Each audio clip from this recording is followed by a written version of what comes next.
மது ஒழிக்கப்பட வேண்டும் என்பதற்காகத்தான் 40 ஆண்டுகளுக்கும் மேலாக நாங்கள் போராடி வருகிறோம். போதை பழக்கமும் மது பழக்கமும் நம் இளைஞர்களை சீரழித்து கொண்டிருக்கிறது. நம்ம குழந்தைங்க வளரும் போது எப்படி வருவாங்களோ, ஒழுக்கமாக இருப்பார்களா என்பதே இன்று சந்தேகத்திற்குரிய ஒரு நிலைமையில தான் நம்மளுடைய தமிழகம் தள்ளாடி கொண்டிருக்கிறது. நாங்கெல்லாம் வெறுத்து போயிருக்கிறோம்.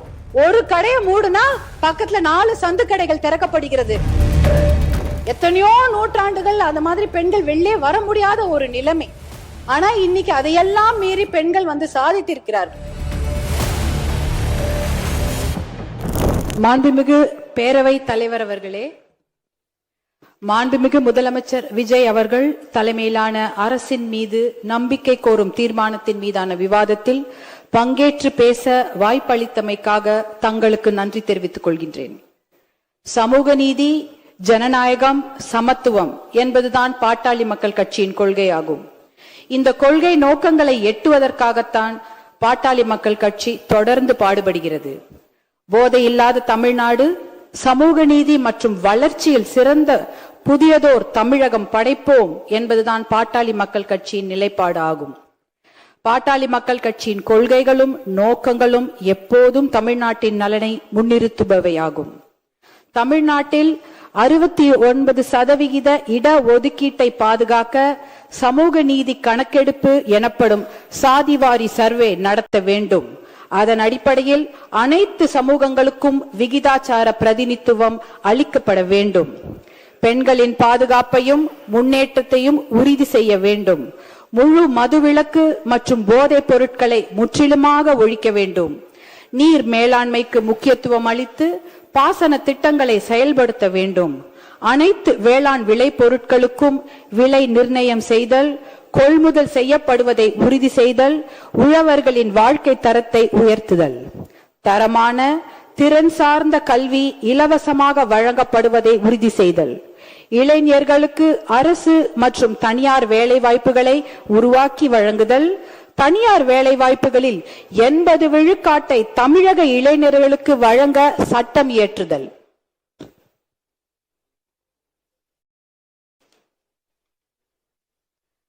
அனைவருக்கும் தரமான மருத்துவம் இலவசமாக வழங்கப்படுவதை உறுதி செய்தல், சுற்றுச்சூழலை பாதுகாத்தல், சதுப்பு நிலங்கள் ஆக்கிரமிக்கப்படுவதை தடுத்து நிறுத்துதல், மணல், கிரானைட், கருங்கல் உள்ளிட்ட கனிம வளங்கள் கொள்ளையடிக்கப்படுவதை தடுத்தல், தமிழ் மொழி வளர்ச்சி, கலாச்சாரம் ஆகியவற்றை பாதுகாத்தல் ஆகியவைதான் பாட்டாளி மக்கள் கட்சியின் நோக்கங்கள் ஆகும்.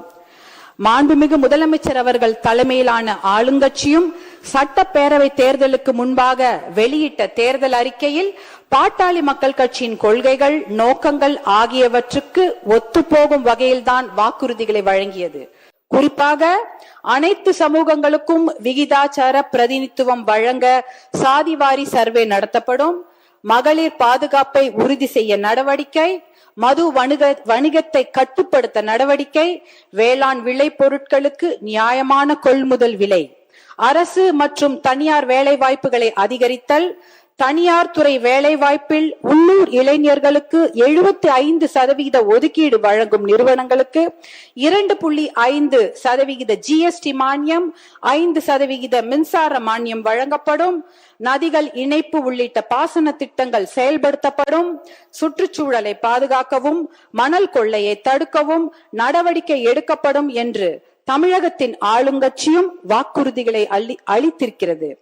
தமிழகத்தின் முதலமைச்சராக பொறுப்பேற்ற மாண்புமிகு விஜய் அவர்கள் சட்டம் ஒழுங்கை பாதுகாப்பதற்கான நடவடிக்கைகள் குறித்து விவாதித்த பின் வழிபாட்டு தலங்கள், பள்ளிகள், மக்கள் கூடும் இடங்கள் ஆகியவற்றுக்கு அருகில் உள்ள 717 மதுக்கடைகளை அடுத்த 2 வாரங்களுக்குள் மூட ஆணையிட்டிருக்கிறார். அந்த நடவடிக்கையை பாட்டாளி மக்கள் கட்சி வரவேற்கிறது, பாராட்டுகிறது. மது ஒழிக்கப்பட வேண்டும் என்பதற்காகத்தான் 40 ஆண்டுகளுக்கும் மேலாக நாங்கள் போராடி வருகிறோம். உச்ச நீதிமன்றம் வரை சென்று சட்ட போராட்டம் நடத்தி தேசிய அளவில் 90,000 மதுக்கடைகளையும் 90,000 வைன் ஷாப்ஸ், தமிழ்நாட்டில் 3,321 மதுக்கடைகளையும் மூடியது பாட்டாளி மக்கள் கட்சி தான். தமிழ்நாட்டில் முழுமையான மதுவிலக்கையும் போதைப் பொருள் ஒழிப்பையும் மேற்கொள்ள அரசு நடவடிக்கை எடுத்தால் அதை பாட்டாளி மக்கள் கட்சி வரவேற்கும். மாண்புமிகு பேரவைத் தலைவர் அவர்களே, எனக்கு ஒரு ஆசை. என்னுடைய பேர குழந்தைகள் வளர்ந்து வரும்பொழுது போதை இல்லாத, மது பழக்கம் இல்லாத தமிழகம் உருவாகி இருக்க வேண்டும். அது என்னோட ஆசை மட்டுமல்ல, தமிழ்நாட்டில் இருக்கக்கூடிய அத்தனை பெண்களுடைய ஆசையும் அதுதான். போதை பழக்கமும் மது பழக்கமும் நம் இளைஞர்களை சீரழித்து கொண்டிருக்கிறது. நம்ம குழந்தைங்க வளரும் போது எப்படி வருவாங்களோ, ஒழுக்கமாக இருப்பார்களா என்பதே இன்று சந்தேகத்திற்குரிய ஒரு நிலைமையில தான் நம்மளுடைய தமிழகம் தள்ளாடி கொண்டிருக்கிறது. இது என்னுடைய ஆசை மட்டுமில்ல, எல்லாருடைய தாய்மார்களுடைய ஆசையும் அதுதான். அதற்கு முதற்கட்டமாக நேற்று நம்முடைய மாண்புமிகு முதலமைச்சர் அவர்கள் 717 மதுக்கடைகளை மூடப்படுவதாக அறிவித்திருக்கிறார். அதை நாங்க மனமார்ந்து பாராட்டுகிறோம், வரவேற்கிறோம், அதற்கு நன்றிகளை தெரிவித்துக் கொள்கின்றோம். ஏன்னா நான் இந்த நேரத்தில் என் மீது அன்பு வைத்து, பாசம் வைத்து என்னை இந்த சட்டப்பேரவைக்கு தேர்ந்தெடுத்த தர்மபுரி தொகுதி மக்களுக்கு என்னுடைய கோடானு கோடி நன்றிகளை இந்த நேரத்தில் தெரிவித்துக் கொள்கின்றேன். ஏனென்றால் தர்மபுரி மாவட்டத்தில் தான் மது பழக்கம் என்பது அதிகமாகவும், மது வணிகம் என்பது அதிகமாகவும் இருக்கிறது.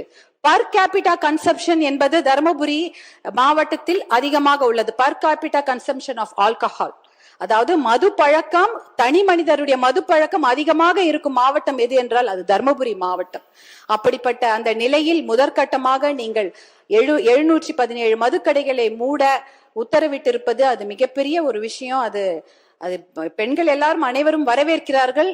என்னுடைய தர்மபுரி தொகுதியில பேருந்து நிலையத்துக்கு அருகில் ஒரு 3 டாஸ்மாக் கடைகளை நேற்று மூடி இருக்கிறார்கள். இதற்கு எங்களுடைய பாராட்டுதல்களை நாங்கள் கண்டிப்பாக தெரிவித்துக் கொள்கின்றோம். அதே போல ஒரு மதுக்கடையை மூடுனா அதற்கு பக்கத்துல ஒரு 4-5 சந்து கடைகளை திறந்து விடுகிறார்கள். அது தமிழகம் முழுக்க இருக்கிறது. தர்மபுரி மாவட்டத்துல அதை நாங்க கண்கூடாக பார்த்திருக்கின்றேன். நாங்கெல்லாம் வெறுத்து போயிருக்கிறோம். ஒரு கடையை மூடுனா பக்கத்துல 4 சந்து கடைகள் திறக்கப்படுகிறது. ஆகையால் நீங்கள் இதில் கண்காணிப்புடன், விழிப்புடன் இருக்க வேண்டும். ஏனென்றால் ஒரு கடையை மூடுனா அதை 4 கடைங்க திறக்கிறாங்க. அதை கண்டிப்பாக தடுத்து நிறுத்த வேண்டும். அப்படி இருந்தால்தான் நம்மளுடைய தமிழக இளைஞர்களை காப்பாற்ற முடியும். தமிழ் பெண்களையும் தமிழ் சமுதாயத்தையும் நாம் காப்பாற்ற வேண்டும். இதற்கு சஸ்டைன்ட் எஃபர்ட் தேவை, தொடர் முயற்சி தேவை. ஒரு கடையை மூடிட்டா மட்டும் பத்தாது. மது ஒழிப்புன்றது மிகப்பெரிய சப்ஜெக்ட். அதுக்கு எவ்வளவு நேரம் வேணா பேசலாம். ஆனா அந்த ஒரு கடையை மூடுனா இன்னொரு கடை திறக்காம பார்த்து கொள்ள வேண்டும். அதற்கு விழிப்புடன் தொடர் முயற்சி தேவைப்படுகிறது.